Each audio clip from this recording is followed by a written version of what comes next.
This game is called Escape from Whisper, and it's one of the more generic games you'll see from Coda.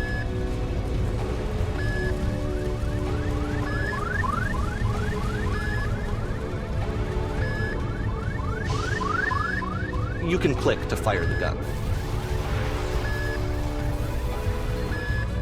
Security hull breached. Hostile alien life form inbound.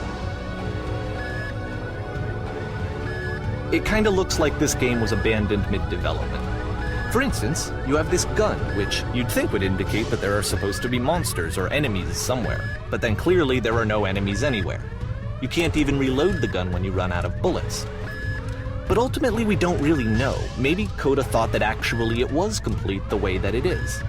And I think that we should talk about his games for what they are, rather than for what they're not. Enemy force neutralized. Begin ship evacuation.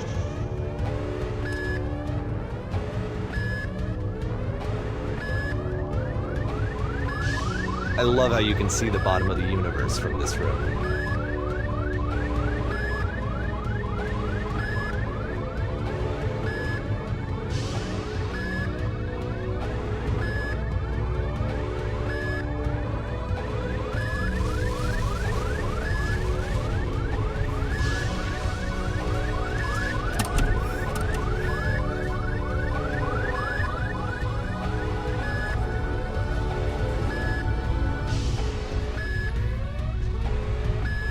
Apparently this space station has a labyrinth on it. Sure, I don't know. There's really no reason for it that I've ever been able to discern, so in the interest of time, I'm just gonna skip you on past it.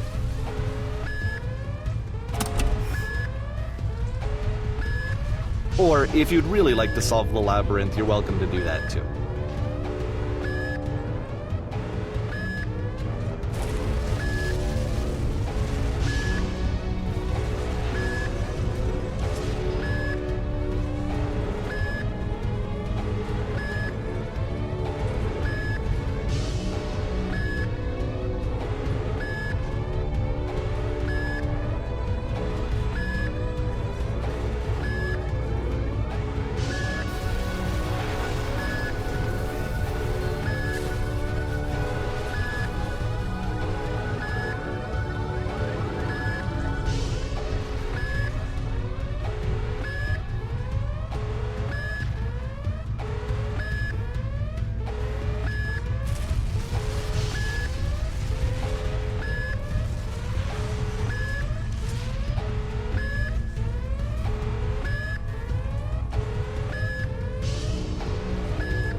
Okay, this is the part that's interesting. The game has this narrative about the Whisper machine and how it has to be turned off, and then you get to the engine room. Hey, you there, in the engine room. You could save us all. That beam is powering the Whisper machine. We could disrupt it by introducing a great enough heat signature. If your body could stop the beam. It's so much to ask, but for all of our lives, would you do it? Could you give yourself?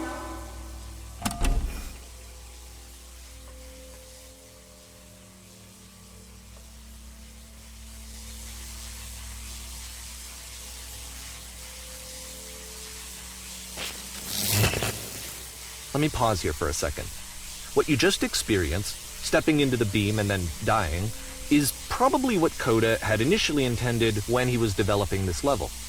But when he first compiles and plays it, something goes wrong. There's a bug somewhere. And this is what happens instead.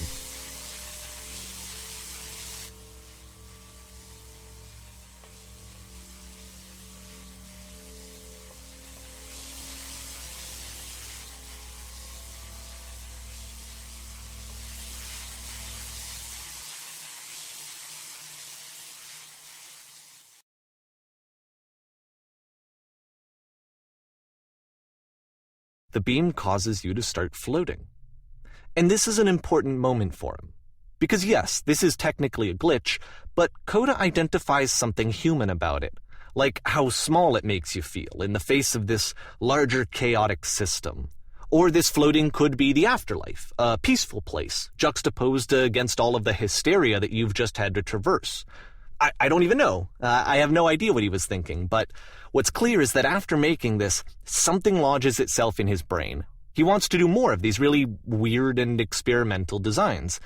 So he stops work on this and moves on to a stream of tiny little games that go in all sorts of directions. Let's go ahead and take a look at the first game he made after leaving this one behind.